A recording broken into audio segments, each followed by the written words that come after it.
예루살렘에 있는 하나님의 성전에 이른 지 2년 둘째 달에 살디엘의 아들 스룹바벨과 요사닥의 아들 예수아와 다른 형제 제사장들과 레위 사람들과 무릇 사로잡혔다가 예루살렘에 돌아온 자들이 공사를 시작하고 20세 이상의 레위 사람들을 세워 야훼의 성전 공사를 감독하게 하매, 이에 예수아와 그의 아들들과 그의 형제들과 감미엘과 그의 아들들과 유다 자손과 헤나닷 자손과 그의 형제 레위 사람들이 일제히 일어나 하나님의 성전 일꾼들을 감독하니라.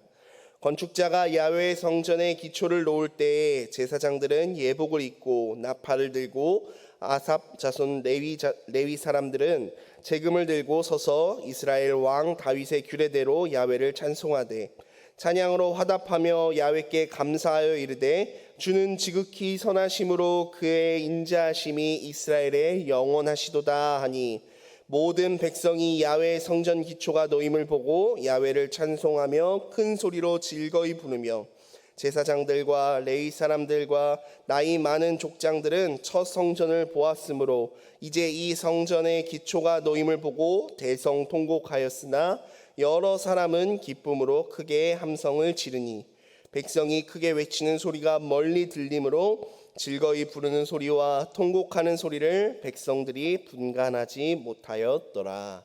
아멘.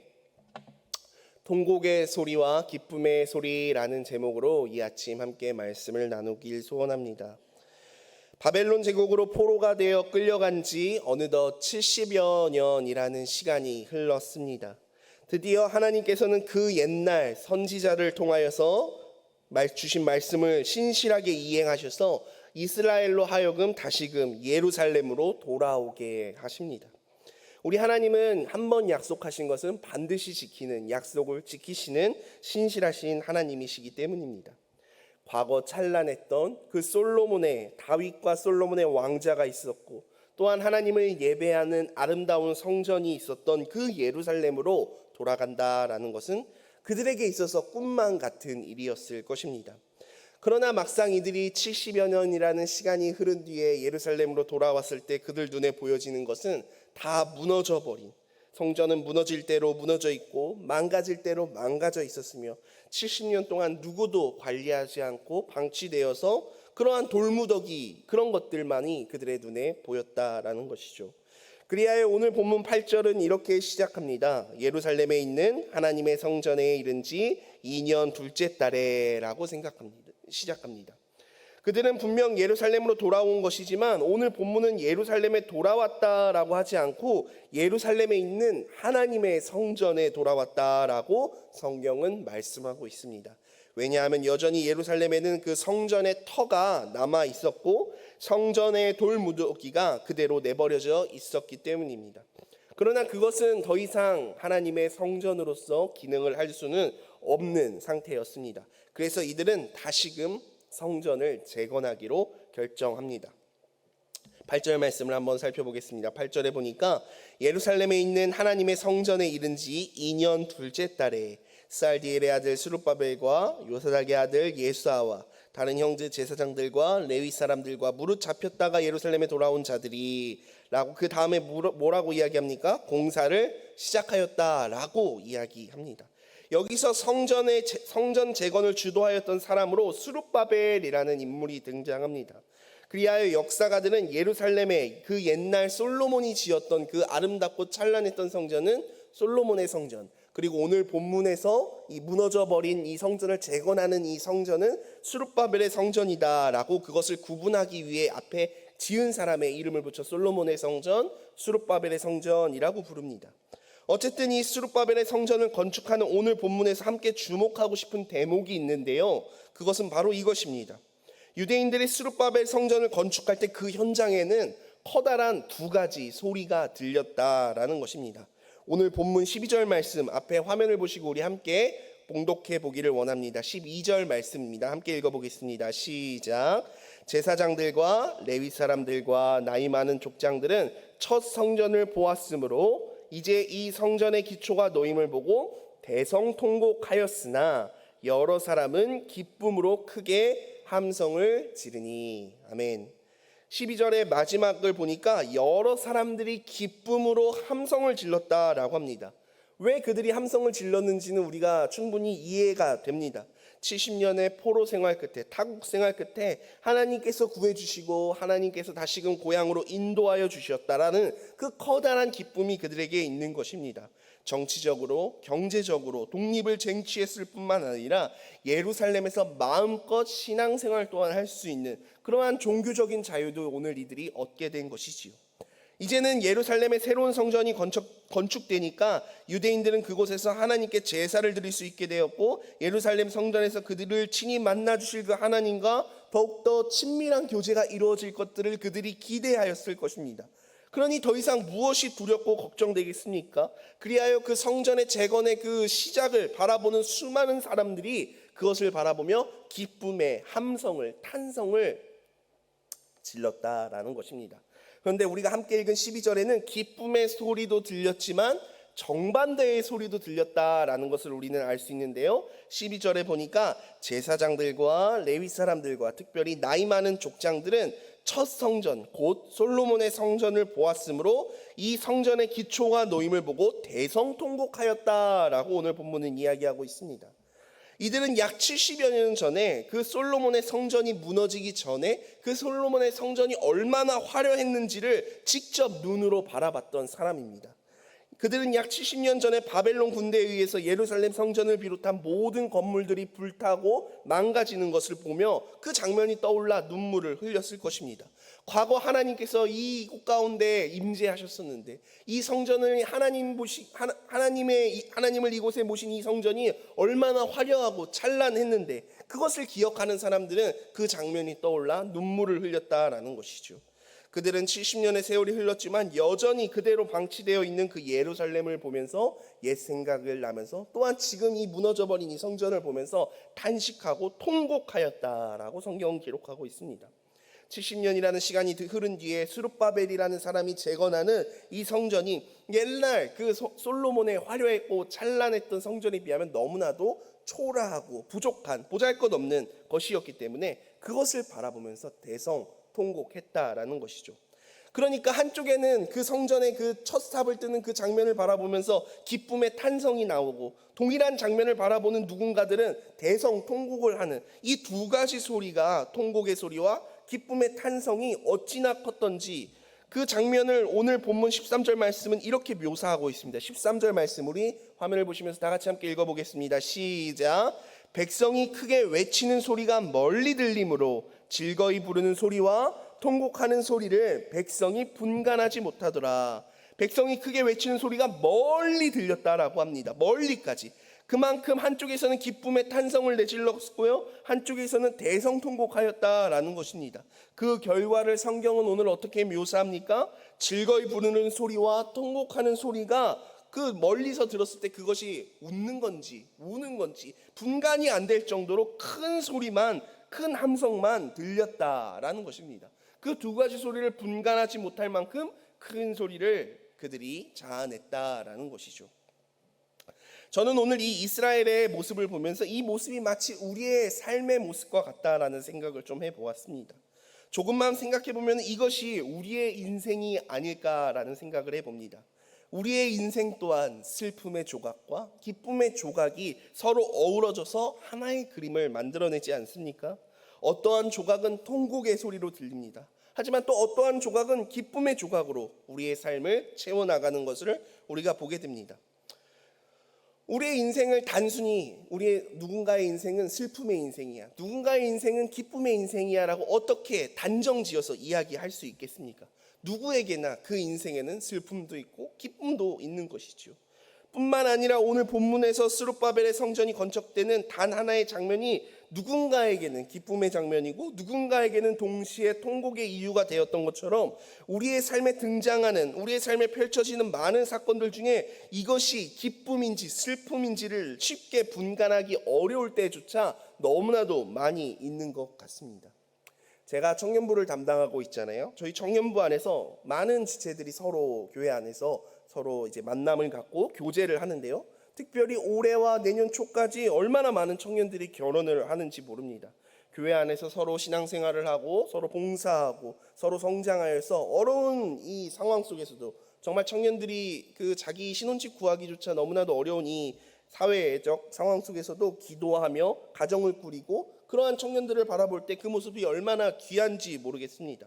어쨌든 그렇게 그들의 결혼식에 가면은 기쁨으로 축하 인사를 전합니다. 하지만 결혼 생활 해보셔서 아시잖아요. 결혼 생활이 처음부터 끝까지 마지막까지 기쁨의 이유만이 되던가요? 결혼은 기쁨이다라고 정의할 수 있을까요? 어떨 때는 그 결혼 생활이 너무나도 슬픔의 이유로 다가올 때가 있지 않습니까? 우리는 어떠한 가정에서 새로운 생명이 태어나면 기쁨으로 축하의 인사를 전하죠. 그런데 자녀를 양육한다라는 것이 처음부터 기쁨의 소리만 들리던가요? 자녀로 말미암아 눈물 흘리고 또 통곡해야 할 순간이 우리의 삶 가운데 얼마나 많이 있습니까? 젊은 청년들이 학교를 졸업하고 취직을 하면은 우리는 기쁨으로 와 정말 어려운 시기에 취직하느라고 고생했다 축하합니다. 하지만 모두가 부러워할 만한 직장이라도 우리에게는 기쁨의 소리만 들려주는 것이 아니라 슬픔의 소리로 탄식의 소리로 다가올 때도 있다라는 것이죠. 직장이라는 장소는 기쁨의 소리와 더불어 슬픔의 소리도 함께 들리는 공간이 아닐까 생각합니다.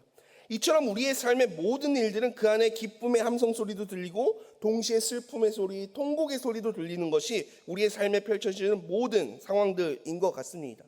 그래서 오늘 본문이 묘사하는 것처럼 조금만 거리를 두고 들어보면은 저것이 정말 슬픔의 소리인지 통곡의 소리인지 구별할 수 없는 것, 그것이 바로 우리의 인생이 아닌가라는 생각을 해봅니다. 스룹바벨의 성전이 건축되는 그 현장에는 기쁨의 함성 소리와 슬픔의 탄식 소리가 함께 들려왔다라고 성경은 이야기하고 있는데요. 그런데 여러분 오늘 본문을 자세히 관찰해 보면은 스룹바벨의 성전이 재건된 이 장면에 기쁨의 소리와 통곡의 소리라는 이 두 가지 소리만 들리는 것이 아니라 또 다른 한 가지 소리가 더 들린 것을 우리가 살펴볼 수 있습니다. 한편에서는 기쁨의 소리가 너무나도 우렁차게 났고 한편에서는 통곡하는 소리가 너무나도 우렁차게 났는데 사람들의 귓전에는 잘 들리지는 않았지만 스룹바벨의 성전이 재건되는 이 장면에 유유히 흐르고 있는 제3의 소리가 있었습니다.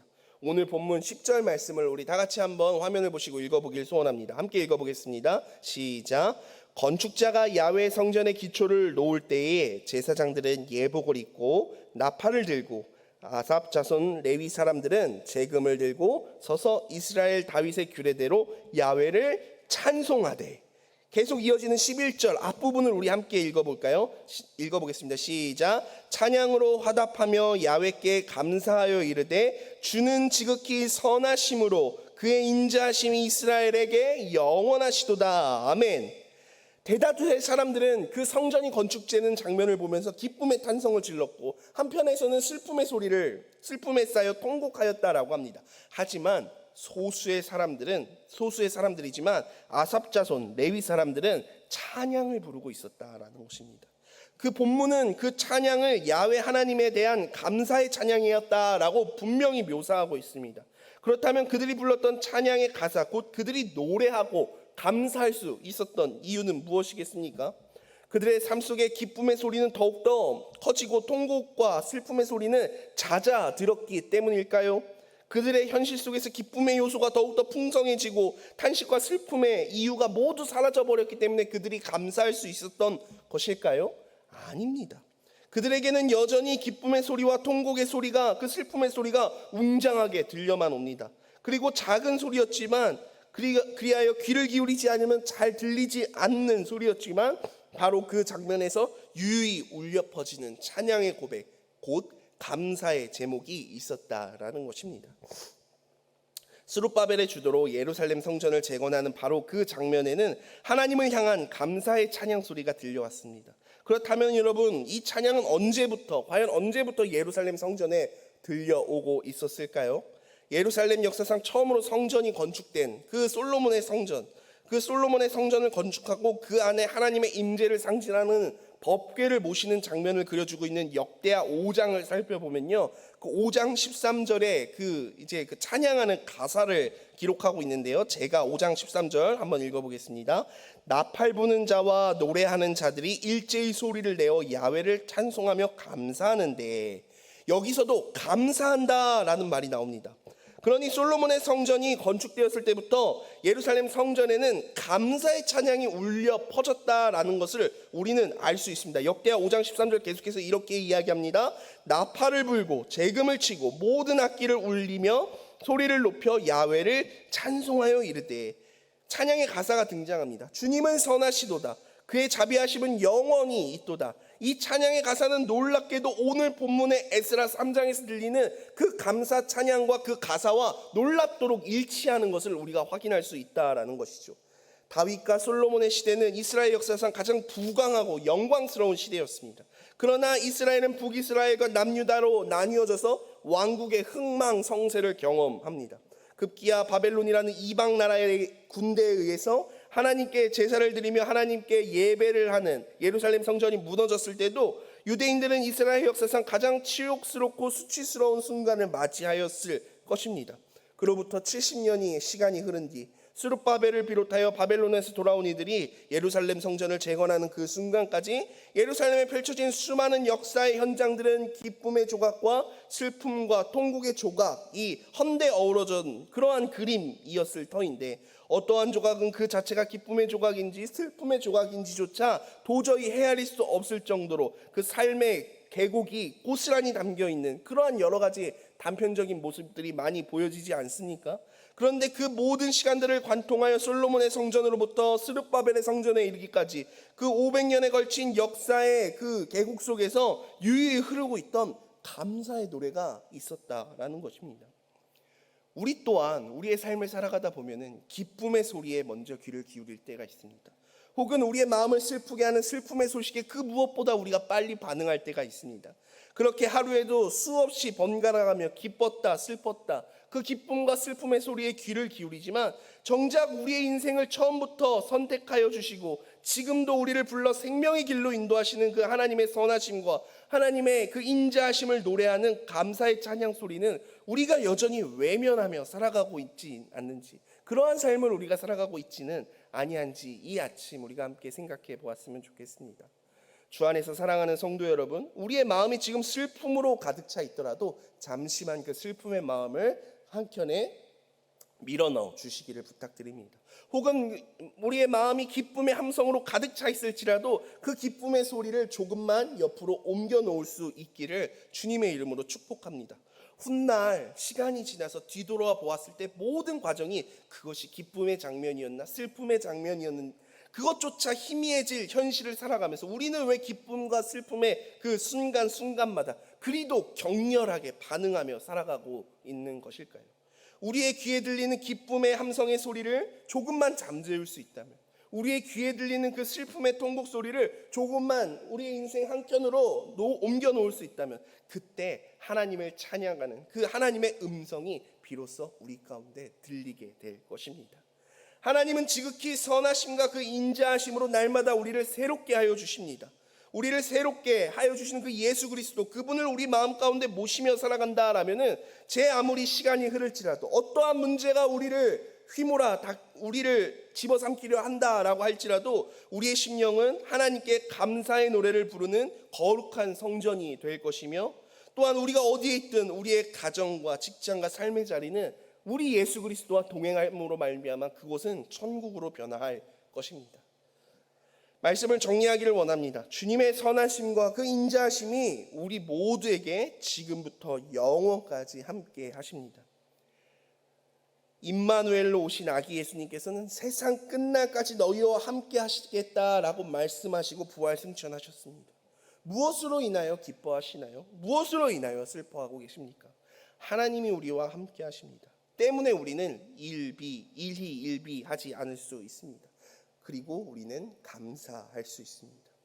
오늘 하루도 우리와 함께 살아 역사하시는 그 예수 그리스도의 선하심과 신실하심으로 말미암아 어떤 상황 속에서도 주님을 향한 찬양과 감사가 넘치는 그러한 삶을 살아가시는 사랑하는 우리 여의도 순복음 송파교회 성도님들 모두가 되시기를 주님의 이름으로 간절히 축원합니다. 기도드리시겠습니다. 하나님 감사합니다.